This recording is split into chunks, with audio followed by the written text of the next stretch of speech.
Salute a grace, salute a grace.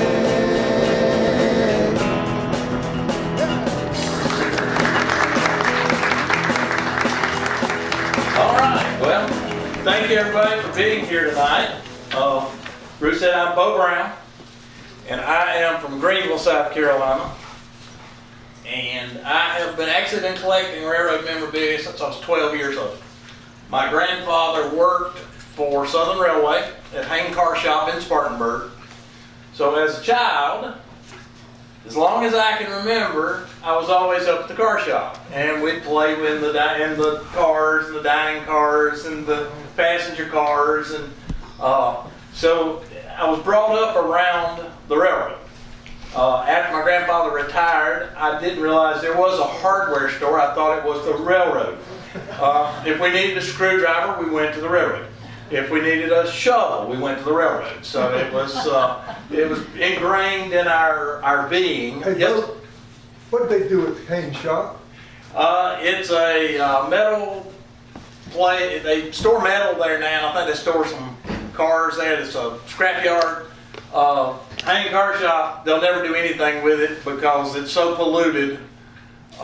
They did like 90 soil samples at Hain, and they all came back that if there was a chemical, it was in the ground. I mean, no matter what it was in the ground. I'll just talk on that just a second about Hain. Back in the day, they had the big retention ponds where they dumped everything, because at Hain they redid passenger cars. So they were using a lot of solvents, varnishes, whatnot, grease. So that they had the retention ponds where they dumped it all. Well, right near one of the big retention ponds was a peach orchard that the railroad owned. And they picked those peaches and gave it to their customers. And like I said, when they did soil samples on Hain, it was so polluted that they'll never be able to do anything with it. It's a super fun site, and it's just a big old pollution over there. So, What happened to the customers that got the features? who knows? The customers that got those peaches probably visited some of my friends, because my day job is I'm a funeral director. we own a funeral home, so they probably made it to the funeral home early. But just want you to put up the first slide. Like I said, I've been collecting for many years, and everybody asks me, they think because I do the dining car china and silver, that is my main focus of collection. Well, it's a big part of it, but I actually collect anything and everything from Southern Railway. I mean, Brenda always tells people I collect from pin nibs. It's right here, Southern Railway Company. We found that in a field in Sevierville, Tennessee at a car show. They had it's called Dixie Gas now, but back in the day it didn't have a name. And we stopped in there and we found that pin nib.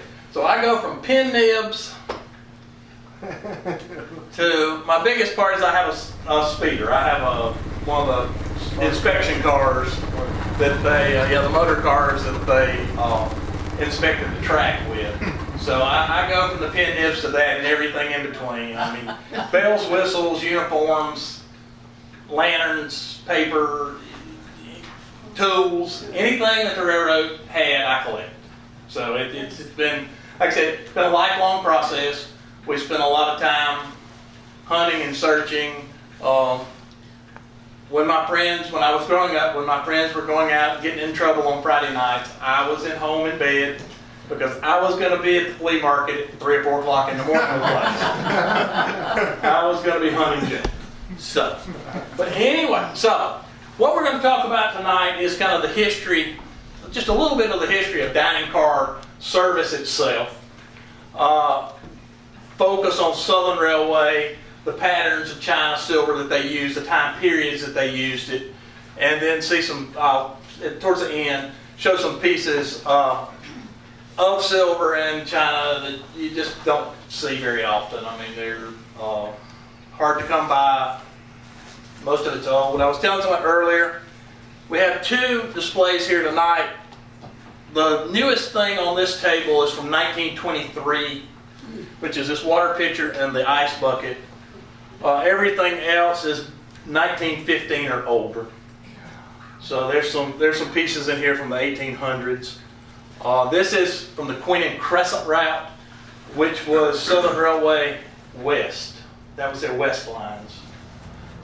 This would not have been used in this area, this particular silver. The china in this pattern is from the Queen and Crescent is one almost impossible to find, and when you find it, you just don't want to pay for it. I mean, relish dishes are $1,500, $2,000, and they'll have chips all over them. So I don't have any. I'm crazy, but I'm not that crazy.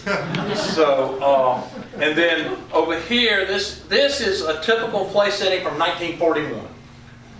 And that would have been on the Southern Tennessean. It could have been on the Carolina Special that came through here. We've not really determined that yet. That is the Carolina Special coming into Saluda. Now, this is a piece of silver from the Dell Monaco. The Dell Monaco was, in the little booklet you can read about it, dining car started in 1853 and on the Baltimore, Ohio. It was the occasion was when the governors of Maryland and Virginia and other dignitaries rode a full-length and newly completed railroad from Baltimore to Wheeling. And it wasn't on an actual dining car. They catered the meal, so they brought the meal in. They ate it on the train, and that was the first known when it was considered a dining car. The first real attempt at a dining car was in 1858 on the Philadelphia, Wilmington, and Baltimore, which became part of Pennsylvania. And then 10 years later, 1868, George Pullman. Everybody I think's heard of the Pullman Company, who was very instrumental in dining cars, in passenger service. I mean, he was the inventor of the passenger car as we know it, as it became known. He set the standard for passenger cars and dining cars. But in 1868, he started the first true dining car, and it was the Dell Monaco. That's a piece of silver from 1868. I mean, I think it's just amazing that it survived. I like to tell that so that you see where this started. Now, Southern Railroad started in 1894. It was a railroad started from they just were in financial problem, and by changing their names, they just didn't have to pay their debtors. That's it. Because you could come out of receivership in a new name, and the people you owed money to were just out of luck. Railroads were famous for that, so they loved to go bankrupt and come out of bankruptcy. They did that on a regular basis. So. But this would have been Southern Railway's first china pattern. Just basic white china, the SR Blue Era. There's actually a piece of the china in here in the cabinet. There's a permanent display here of ours in the next room that has all the different dining car chinas, silver pattern for most of them, that they use all the china patterns, but that they used on the Southern Railway. So, like I said, in 1894 is when this was formed. Don't really know when Southern had its first dining cars. We suspect that this was business car. Because again, go back to the Pullman Company. Pullman did any of Southern's big trains, their crack trains, the Queen and the Crescent Limited, the Piedmont Limited, all of those were Pullman trains. They were 100% Pullman trains. The Southern pulled them, Pullman operated. So it's hard to say, but more than likely this was on a business car for the president of the railroad, vice president, business car, the railroad. So they had their own private cars. They had their own private china, silver, everything. And when a new president took over, he'd outfit his car with something new. There's lots of different business car patterns. This is some of the silverware. That, again, if the china had the SR Era logo, silver had it too. They were, the same. This was first produced in 1897. Here's a water bottle with the SR Era logo.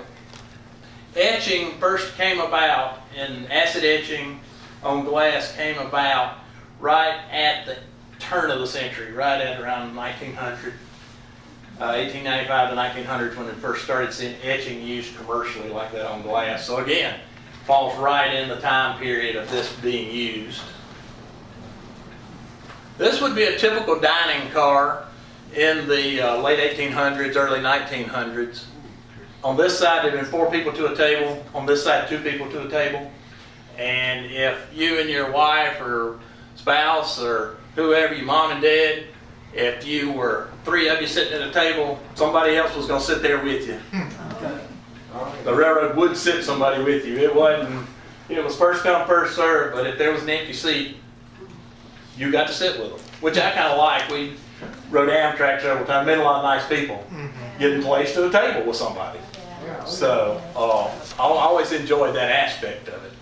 This is one of the early 1900 menus. So see, again, this was on the Washington and Southwestern Limited, which was an all Pullman train, but you have the Southern menu. So it's, they had some influence into what was happening on these trains. I really like the calf's head soup celery, or calf's head soup. That was I know I'd have got that. Yeah, that'd have been right at the top of my list. But caviar on toast, the roast beef with mashed potatoes, buttered new beets.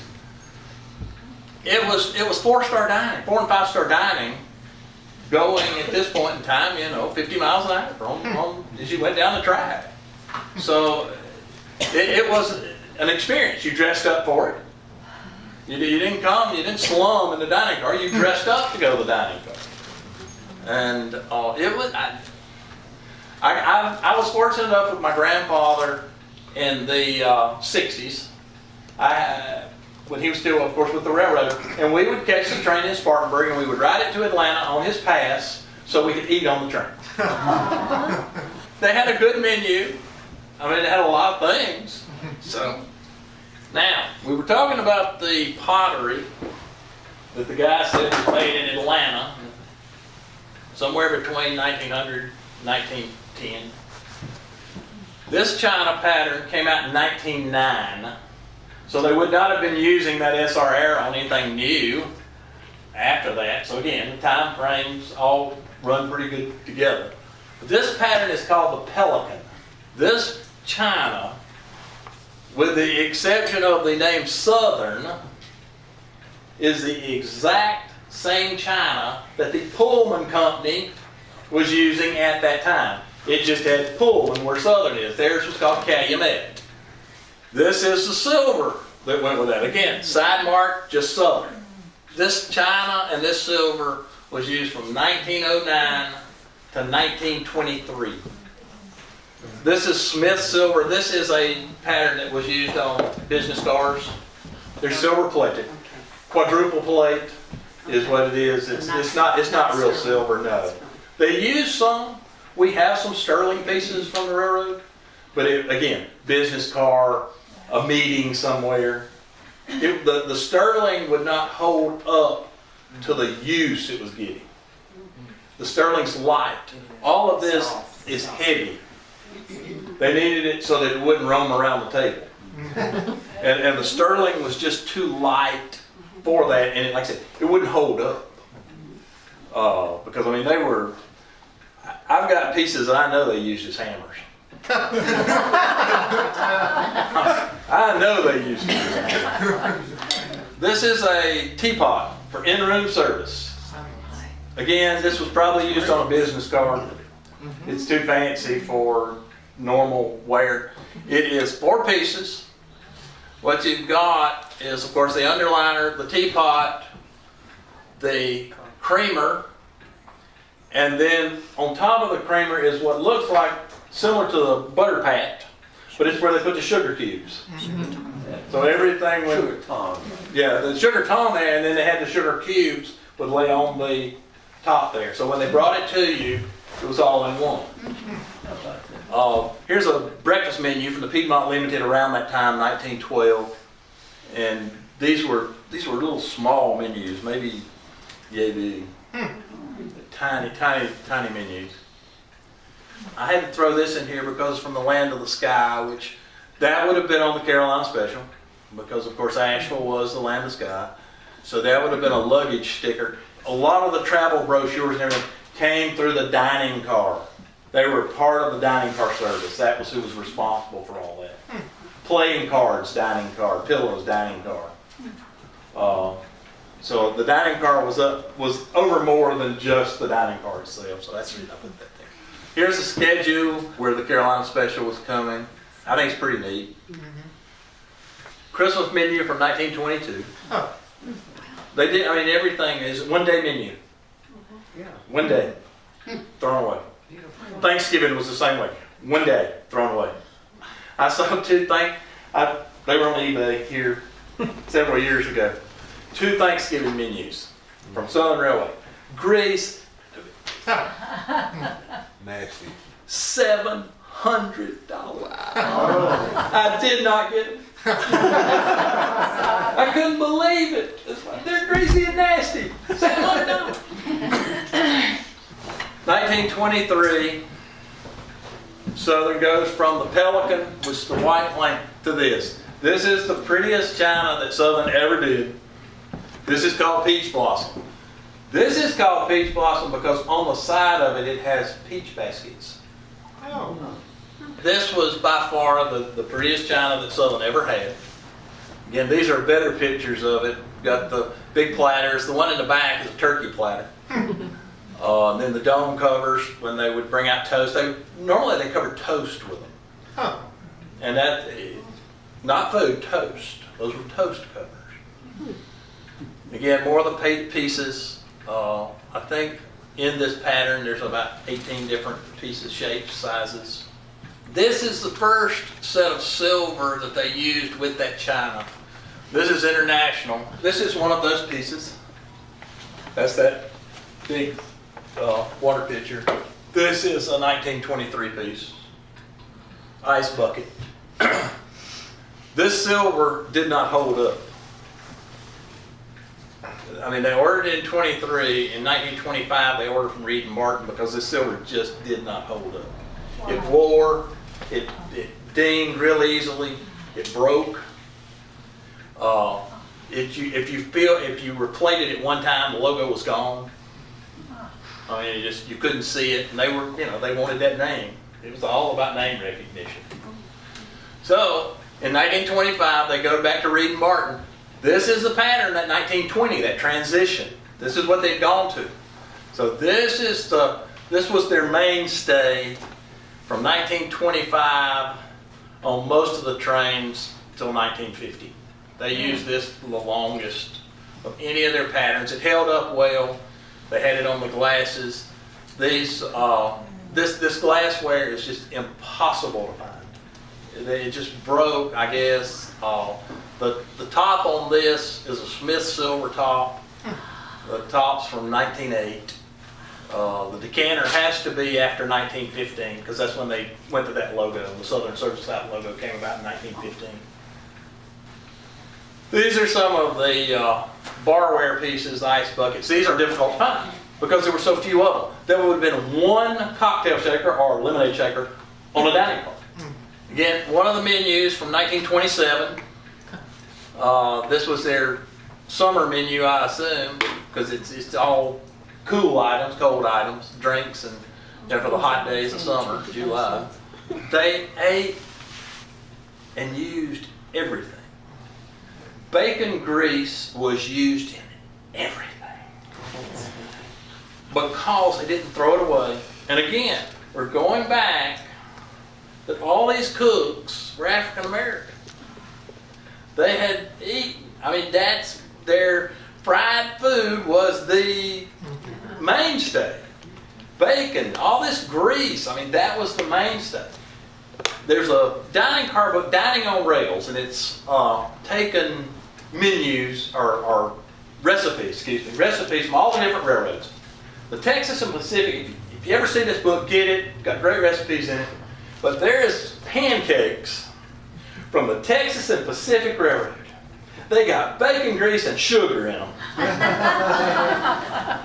They are the absolute best. I mean, you can feel your arteries clogging. But man, they're good. We had to quit making them, his doctor had said. I mean, they did this to me. Fat is flavor. Pardon? Fat is flavor. Oh, it is. You're absolutely right. If it's good for you, it's nasty taste. This is from the Crescent Limited. This is where they do the afternoon tea. This was for first class passengers, for passengers who were in the sleepers and all that. They would have the afternoon tea. So you go to the observation car on the tail end of the train, and at that time you could still ride out on the vestibule. So you could just sit out there and sip your tea and eat your crackers as you went down the rail. I mean, As the soot and the wind blew through your hair. well, but it was kind of coming around. Yeah. So it wasn't as bad. This is a la carte portion. This told the guys how to plate things. The number of ounces, the number of pieces, how it should be laid on a plate, what plate should be used, and it goes into great detail. You know, it's the 2 eggs is to be on a 9-inch platter and to have the parsley on the side and yada yada yada. I brought this tonight. This is not real butter, but this is a butter pat, and one of the specifications in that book is that you would bring butter to the table on a butter pat, two slices of butter, and it had to show the fork marks. And again, it was saying that nobody had touched your food, that it was sliced, it was picked up. Now, how easy do you think it came off that fork?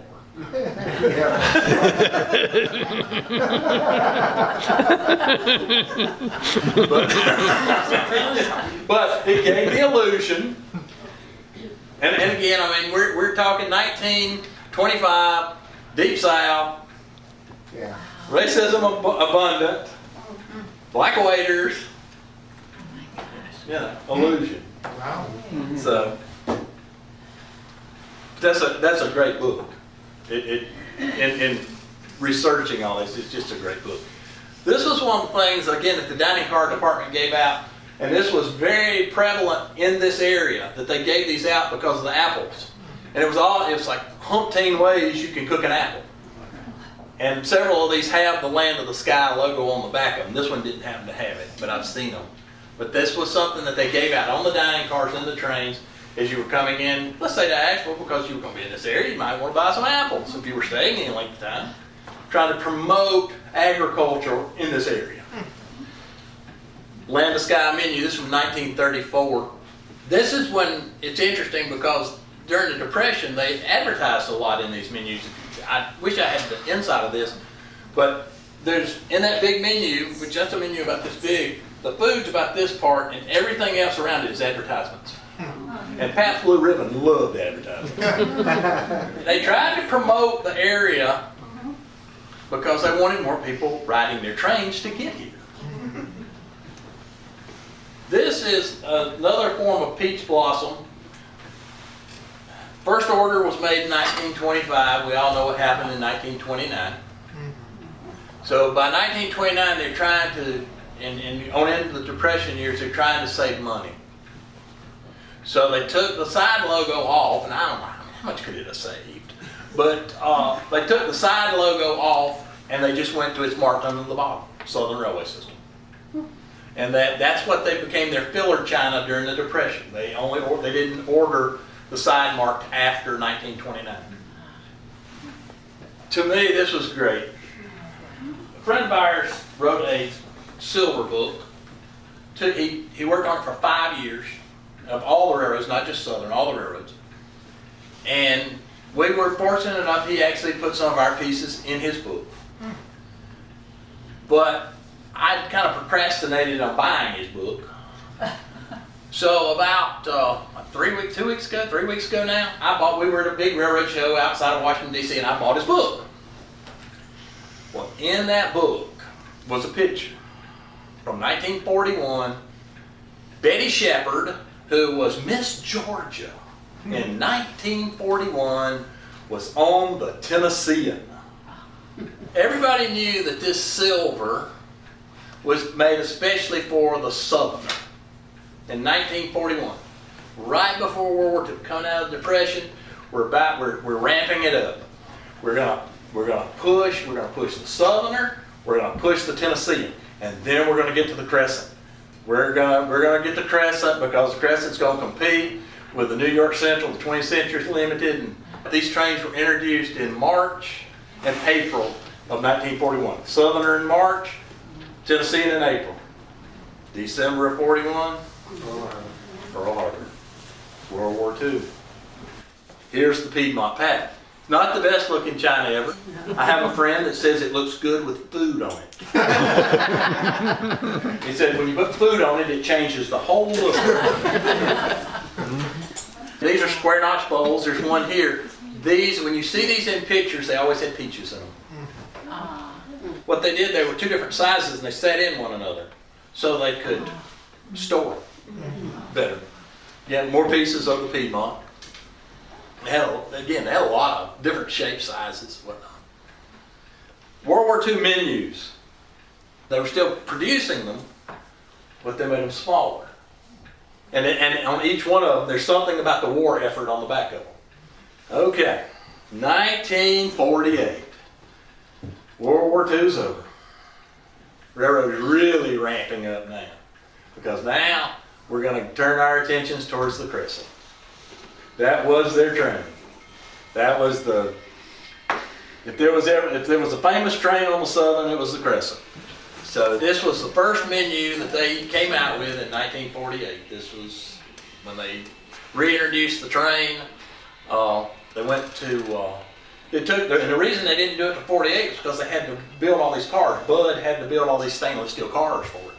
So it took them about 2.5 years to get the consist up, where they actually had the cars to do the trains. The diesel locomotives had been around since 1939, because Southern was the first mainline railroad to go to diesel. Wow. This is the silver they used on the Crescent. Oh, that's pretty cool. Yeah. Again, streamlined. Yeah. Put the wing pinion up on it. I mean, this was their flagship. There's no doubt about that. Now, this is a silver that was used on a combined train, the Royal Palm, which was the Southern, the Atlantic coastline, and the Florida East Coast. It was a combined train. The silver and the china for this train were only bought once, and by Southern. And you see a lot of it in the Atlantic coastline, Florida East Coast, but you just don't see it from Southern. It's very, very few pieces of it. That's the china that was on it. I mean, that's ugly. That's worse than ugly. and it doesn't look good with food on it either. I've got a picture of it on the Atlantic coastline on Thanksgiving where they got the turkey and it still doesn't look good. So. This was one of the menus off the Royal Palm. And again, in all these sections, every train had its menu. Carolina Special had menus. Theirs weren't near as fancy though. They were mostly just plain cars. A lot of it typed. Typical dining car, 1948. You'll see that, again, this was a publicity photo put out by Southern. And we bought this in Asheville. The lady had sent Southern Railway a note wanting to know if she could get free tickets to ride on the Crescent. And they sent her back, no, we can't give you free tickets, but we'll send you all these pictures.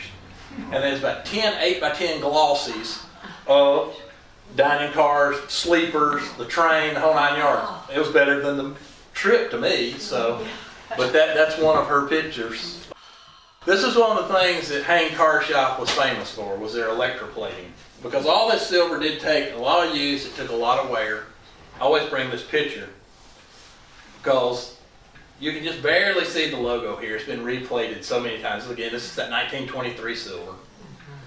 But for whatever reason, the guys on the dining cars must have really liked these pictures. Because this one is fixed, but it was split from here to here.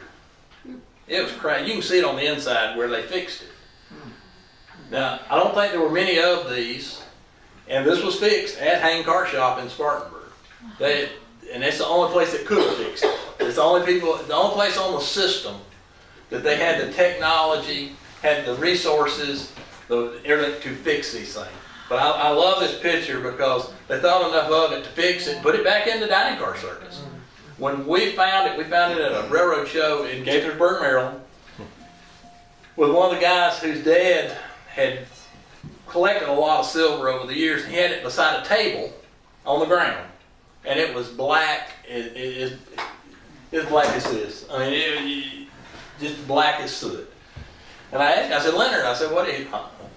I said, well, I want to buy it. I said, I want to use it. You couldn't see anything on it. You didn't know where it was from. And I said, what you want? You can have it. He said, I don't want to clean it. He said, been broke anyway. So we took it home that night, or took it to the hotel that night, and I think I ruined about 3 of their towels, but we got the silver polish out, and I started polishing on it, and lo and behold, there's a little Southern logo on it. Wow. But I, like I said, I do like this because it shows what they were able to do there in repairing this. Again, Southern was not a wealthy railroad. They repaired a lot of stuff. They didn't, as far as I can, like with their steam engines, they never bought a new steam engine after 1918. They rebuilt. So they were very frugal with their dollars, or at least management was, and they redid all it. I started collecting when I was 12 years old. First piece of dining car silver I ever got, my granddaddy gave me that. It was in his garage. We were cleaning out his garage. I'd wanted to clean out that garage forever. The treasures behold. But we went and we cleaned out the garage, and that was wrapped in Southern Railroad headrest covers. The old covers that used to be on the headrest. And I opened it up. Ooh, wow. And I asked him, I said, can I have it? He said, what do you want that old piece of junk for? Yeah, you can have it. But that started, that day he gave me a long neck oiler for a steam locomotive, that and a lantern. The 3 things I have the most of are lanterns, dining car china and silver, and metalware from Southern Railroad. So, kind of go back to your roots on that. So, finger bowls. A lot of people, when they see these out and about, they think they're candy dishes. But again, we go back to this was a 4-star, 5-star dining experience, and when you were eating your fried chicken and your hands were all greasy, you would have that on the table, and you could dip your fingers in it, wipe it on your napkin, and clean your fingers. Some of the different glassware, again, the Southern Railway system, that was thought to have been used later, but back in that 1941 picture, there's that glass. Again, nobody thought it came out until around the 60s. It was being used in 1941. So, this is a 1970s picture. This was getting towards the tail end of Southern Railway. I mentioned earlier where you wrote down your order. That's one of the dining car checks, and that's the clipboard that they took that on. Toothpick holders and mustard pots. Toothpick holders, it was 1 per car. So again, something they're difficult to find just because there were so few of them. That's the dining car steward. Again, it is what it is. Waiters, cooks, all were African American. Stewards were white. Now this is a picture of Lewis Price. He was head chef on the Southern Crescent. He became their face in all their publicity and advertisements. He was known for the corn muffins that are there, and in this corn cakes, as they call them, in the little packet there is that recipe. Nice. There's actually in this. There's several recipes from Southern and that they were known for. But February of '79 is when they stopped their dining car service. It went away. But on December the 3rd of 1978, he was killed in a train derailment. Oh no. So he worked 37 years with the railroad, and like I said, he died in a derailment. In 1971, all the Class 1 railroads in the country went to Amtrak. Southern didn't want to go to Amtrak. They wanted to continue their own passenger service. If you were here when, was it Mike Schaefer talked? Yeah. The reason being mail. These trains, that was their money, was mail, the U.S. mail. They didn't make money off dining cars and passenger trains, they made off the mail. And because they were passenger trains, they could run fast. They had through. At that time, the passenger cars were through service. Freights had to abide by passenger service so the mail could get there quicker. So as long as they were generating mail, they were making money. That was their money. They all lost money on everything else, but the mail made money. So in 1971, when Amtrak is, created, Southern did not want to go to it. They kept the Crescent and the Piedmont, Train 1 and Train 5, 1 and 2 and 5 and 6. So then, through the, like I said, and then it just, their ridership declined, mail declined, and because of trucking. Yeah. And it was cheaper and quicker to get it there via truck than it was rail, so they lost their mail contracts. So in February of 1979, Southern, after what, from 1894 to 1979, they went out of passenger service. So, but that was the last menu. And there was not a dinner menu for that train. It was a luncheon menu because by the time it got to where it was going, dinner didn't exist. Good friend of mine, he and I have battled over this stuff for years. I mean, we have at shows, at auctions, at eBay, like we have battled for this stuff. In a friendly way. In a friendly way, yeah. Because what it was, if something was like on an auction somewhere or eBay, whoever bid on it first had rights to it. We did not go against one. It's a gentleman's agreement. We kept it forever. Well, this blue pot came on eBay about 15 years ago. And I looked, and I had Clarence a bid on it. Because this is one of a kind. There is not, I'd love to see more, but this is the only blue cobalt Hall China Southern teapot there is. This is it. And he got it. We went to visit, and I wanted to see it. So we go up and we visit, and I looked at in Greensboro, North Carolina.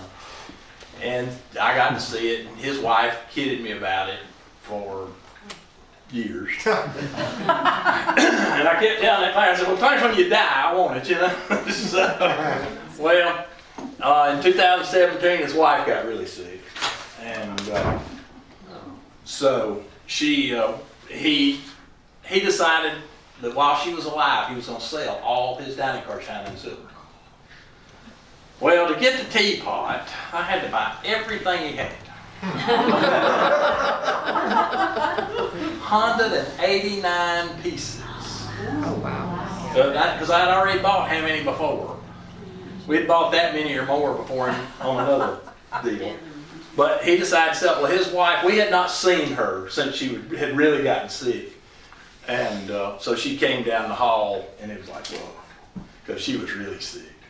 And she came in there to look at all the stuff one last time, and she told me, she said, well, she said, I'm really glad you're getting it, she said, because we have never gotten that lick off of it where you licked it when you were here before. You put your mark on it. So that's in honor of Margaret, sweet lady, and that's now in the collection at home. I did a picture of it, I was afraid to bring it. It's some of this stuff doesn't leave the house. Your attention, please. The dining car is now open for the first seating. Someone's in the kitchen with my diner. Someone in the kitchen on the road. Someone's in the kitchen with my diner. Playing out an old banjo and singing fee-fi fiddly-I-O. Fee-fi fiddly-I-O. Fee-fi